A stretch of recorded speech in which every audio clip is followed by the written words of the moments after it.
over Lil Wayne. I can understand why. Because Wayne did not become his best until he probably started getting up there too about the Carter and all that. T.I. was already a fool on I'm Serious. T.I. was a fool on all that first shit. You know what I mean? I met Shaw. And then people don't even understand. Goody Mob was the first one to put T.I. on TV. On our bus in Washington, D.C. First ones to put, yo, this T.I. In one of our interviews, he came with KP, Kawan Prather.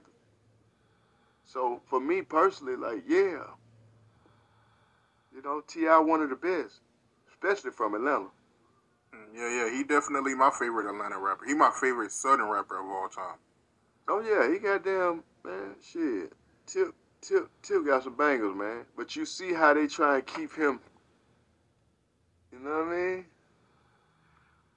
Other rappers can get in trouble and they got them way up there. It seems like the Atlanta folk get in trouble and they put a muffle on us.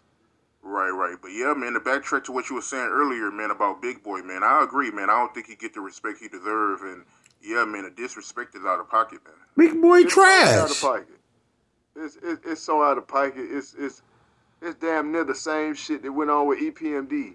You know what I mean? Like everybody loved, you know, one person in EPMD and didn't love the other person. But as a group, they was, man, EPMD was fucking, as far as the street two-man crew, they were the architects of that. With that funky shit and that jamming shit, it was EPMD. So, you know, I don't know, you know, man. I still like it's just all about the eyes of the beholder and where you sit in this, because just like how I'm talking over here, it's like Corrupt, one of the best rappers out there. Corrupt could go up against anybody. You could put Corrupt when he was young, you could put him up against any of the rappers that they say nice now.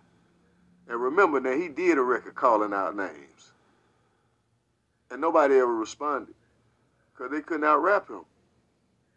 So, you know, you still got to still look. Like, you going to go to the West Coast and everybody they say on that list, that shit ain't going to be like that.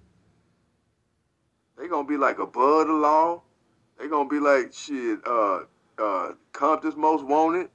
You know what I mean? They going to, in the LA, they not going to be, that list ain't going to look nothing like what they just put out.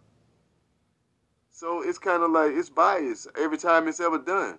It's biased because they have never really went and got a collective of people from all coasts and put them in the room. You go get a whole bunch of writers who been fans and this, that, and the other, and people who, man, come on, man, who got folks all in their playlists. It's like, no, you got to go get the artists that live the times to debate this. Not no just going to one set of people and taking their word for it. The fuck? When did they matter in our region anyway? How you gonna put, and I ain't no disrespect to Bun, but how you put Bun higher than 3 Stacks? Go and look at the list. How you put, it's just like, I'm not mad at Bun. I just know that these people playing political games right now. They trying to make New York the centerpiece of New York rap music again. But it's never going to happen because they got to understand. The only way you're going to beat Atlanta unless you got to come up with your own beats, baby. As long as it's strip clubs in Atlanta, Georgia, we will always be the #1 motherfucking region. Reason why we can take our music out of the studio and take it right into a strip club and get instant reaction from our people. No other region can do that. That's the reason why the South winning. If it ain't Atlanta, it's Memphis. We been leading the pack. It's the ball in the South. Ain't left the South.